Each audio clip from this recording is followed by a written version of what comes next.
Hello and welcome to Connect Your Tech's Tip of the Week. I'm your host, Matthew McNamara. Well, this month is all about malware, so why don't we get things started with talking about some prevention methods with part 1 of cybersecurity.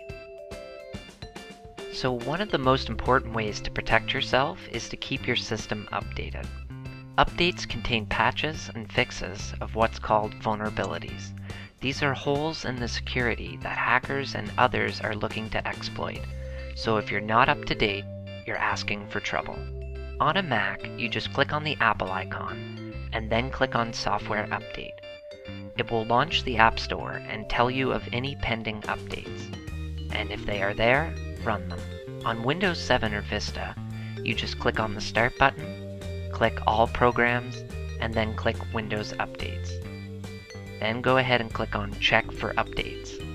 On Windows 8, you swipe in from the right edge of the screen, then click on Settings, then click on Change PC Settings.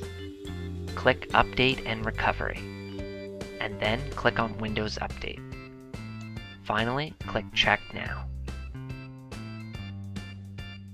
There are dozens of antivirus softwares out there, each with their strengths and weaknesses, but for Vista and Windows 7, I highly recommend installing a free program called Microsoft Security Essentials.